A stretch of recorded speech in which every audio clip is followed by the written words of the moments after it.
Assalamualaikum warahmatullahi wabarakatuh. Bismillahirrahmanirrahim. Alhamdulillahirabbil alamin. Wassalatu wassalamu ala asrafil mursalin nabina Muhammadin wa ala alihi wa ashabihi wa man tabi'a hudahu bi ihsanin ila yaumiddin. Bapak-bapak, ibu-ibu, saudara-saudara kaum muslimin dan muslimat rahimakumullah dimanapun berada yang kami hormati. Alhamdulillah kita panjatkan kehadirat Allah Subhanahu wa ta'ala yang telah melimpahkan rahmat, taufik dan hidayahnya kepada kita sehingga pada saat ini kita bisa bersama-sama melanjutkan kajian kita pada hari ini. Kita sedikit akan membahas tentang isbal yang kini masih tetap menjadi perbincangan di tengah-tengah masyarakat. Oleh karena itu perlu saya angkat kembali untuk mengangkat ini ada beberapa hadis yang sempat saya himpun dari Kutubus Sittah, dari hadis Bukhari tidak kurang dari 5, hadis Muslim juga tidak kurang dari 5, dan juga hadis riwayat Abu Daud. Saya sempat mengumpulkan hadis sahih sebanyak 19 hadis yang berbicara tentang isbal. Apa itu isbal? Isbal itu menurunkan kain, sarung atau celana, gamis, katakan begitu, pakaian di bawah mata kaki. Nah, ini perlu kita kaji selintas saya bacakan salah satu hadis An Abi Hurairah radhiyallahu anhu anhuma anna Rasulullah sallallahu alaihi wasallam qala la yanzurullahu ila man jarra saubahu khuyala. Dari Umar bahwa Rasulullah bersabda, Allah tidak akan mau memandang orang-orang yang menjulurkan pakaiannya dengan niat menyombongkan diri. Hadis riwayat Bukhari, hadis yang nomor 5783. Yang kedua, artinya saja saya bacakan biar tidak terlalu lama. Dari Salim bin Abdullah dari ayahnya bahwa Nabi bersabda, siapa yang menjulurkan pakaiannya dengan niat menyombongkan diri, Allah tidak akan mau memandangnya pada hari kiamat. Lalu Abu Bakar berkata, wahai Rasulullah, saya salah satu sisi sarungku selalu melorot, kecuali jika aku memegangnya. Nabi bersabda, engkau bukan orang yang berbuat demikian karena kesombongan. Jadi intinya kesombongan. Hadis riwayat Bukhari, hadis yang nomor 5784. Jadi dari hadis Bukhari ini paling tidak ada 6. Saya kutip dari hadis Bukhari. Tapi di hadis lain juga perlu saya kemukakan biar agak lengkap sedikit. Dari Abu Hurairah berkata, ketika seorang laki-laki melaksanakan sholat sementara dia menjulurkan sarungnya melebihi mata kaki, Rasulullah Shallallahu Alaihi Wasallam bersabda, pergilah kamu berwudu. Laki-laki itu pergi berwudu. Laki-laki itu datang lagi, tetapi beliau berkata, pergi berwudu. Seseorang bertanya, wahai Rasulullah, mengapa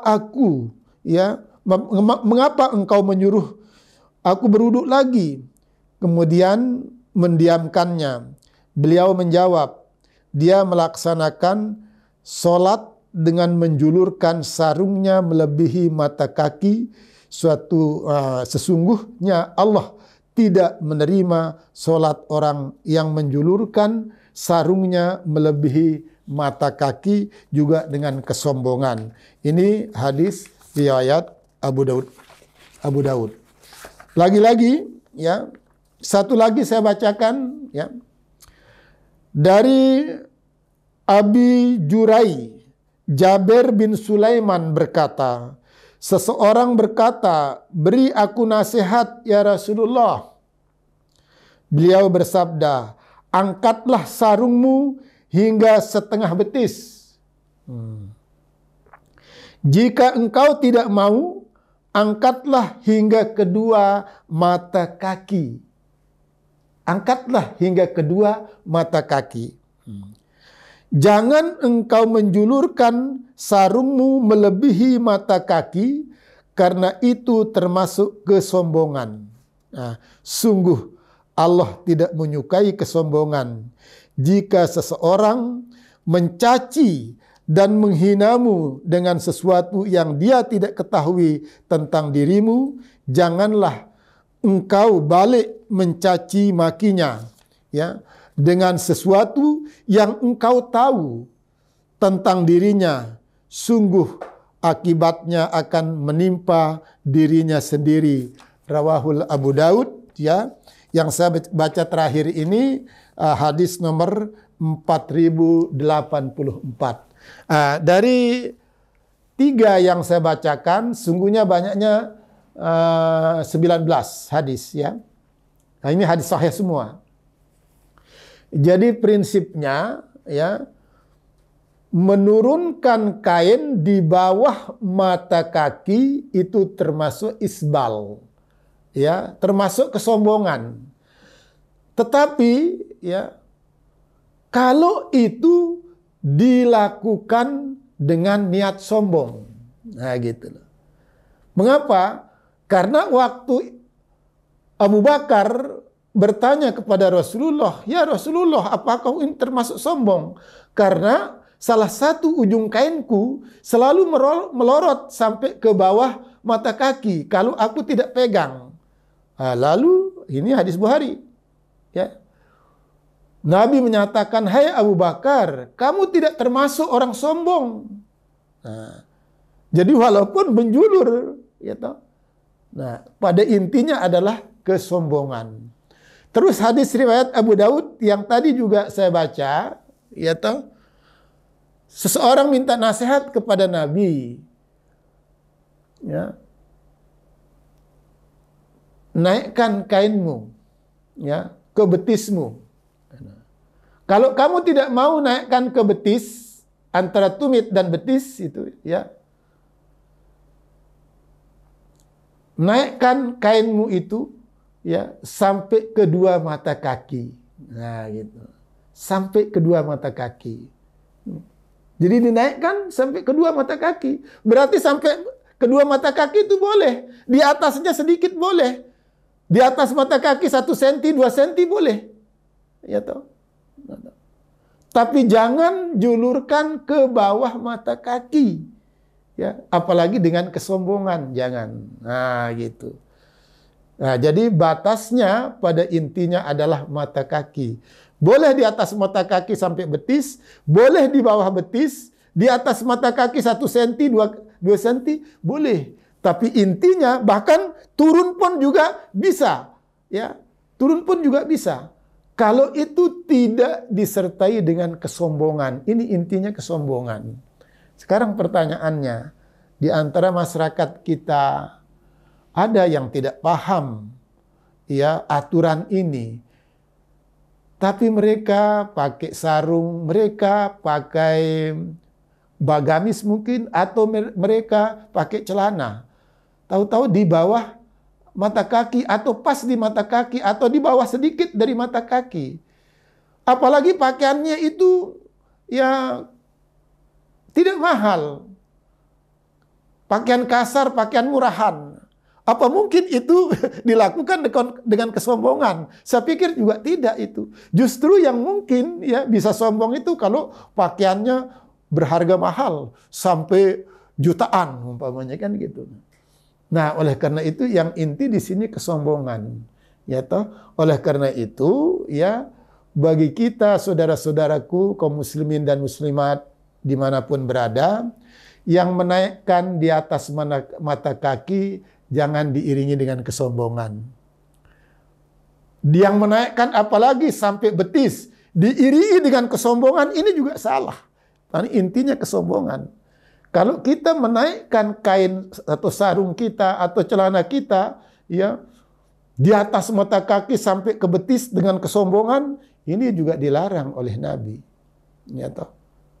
Nah, oleh karena itu, mari yang mau naikkan di atas mata kaki sampai betis, tidak apa-apa, tapi jangan merasa paling hebat. Kalau sudah merasa paling hebat, paling benar, ini juga kesombongan. Ya, jangan juga melecehkan, menganggap bahwa yang turun, ya, artinya kainnya itu sampai di mata kaki, ya, jangan sampai dilecehkan, jangan sampai dihina. Ini juga meremehkan, itu juga tidak dibenarkan oleh Allah dalam Al-Quran. Tidak boleh saling merendahkan. Kalau toh ada umpamanya masyarakat ya, menurunkan kainnya umpamanya di bawah mata kaki, itu neraka. Oh jangan, nanti justru akan berakibat uhwah kita menjadi terganggu. Karena orang kalau digitukan akan merasa tidak senang. Nah, oleh karena itu kalau kita mau mengingatkan, menasihati, berikan penjelasan, angkat dalil secara bijaksana, ya, secara hikmah kita menyampaikan sehingga orang memahaminya. Kalau toh dia sampai di bawah mata kaki umpamanya sedikit ya, tapi tidak disertai dengan kesombongan, ini pemain, tidak apa-apa. Ya, jadi intinya kesombongan. Tapi pada prinsipnya ya yang tidak dibenarkan oleh Allah berlebih-lebihan. Ya toh. Jadi jangan sampai kita berlebih-lebihan, jangan sampai kita yang mengangkat di atas mata kaki sekali lagi sampai betis merasa paling islami, lalu meremehkan yang lain, itu sudah masuk kesombongan, salah juga jadinya. Ya, yang pas di mata kaki, ya juga itu sudah ada ketentuannya, turunkan atau angkat sampai ke mata kaki. Nah itu batas minimal. Kalau toh lebih, ya terlanjur atau sering kita kadang-kadang ya karena perkembangan fisik kita, perut kita sudah pas, tapi di saat kita padahal itu sudah pakai ikat pinggang. Kadang-kadang suatu saat kita sholat turun dia. Ini bukan berarti kita bermaksud sombong. Nah, oleh karena itu ya sekali lagi mari kita bangun ya husnuzon kita, baik sangka kita. Semoga yang menaikkan ya sampai umpamanya ada yang sampai setengah betis itu jangan merasa sombong. Yang di bawah itu juga apalagi jangan merasa sombong, jangan meremehkan yang lain. Ya toh. Kalau toh ada sekali lagi kita lihat yang di bawah mata kaki, jangan sampai kita remehkan, kita katakan Islamnya minimalis atau tidak sempurna. Nah, karena ajaran Islam itu terlalu banyak. Ya, yang perlu kita laksanakan sebagai indikator kita itu sebagai muslim yang baik. Saya pikir itu saja yang bisa saya sampaikan. Semoga ada manfaatnya bagi kita semua. Atas segala kekurangan kami mohon maaf. Billahi fi sabilil haq wa fastabiqul khairat. Assalamualaikum warahmatullahi wabarakatuh.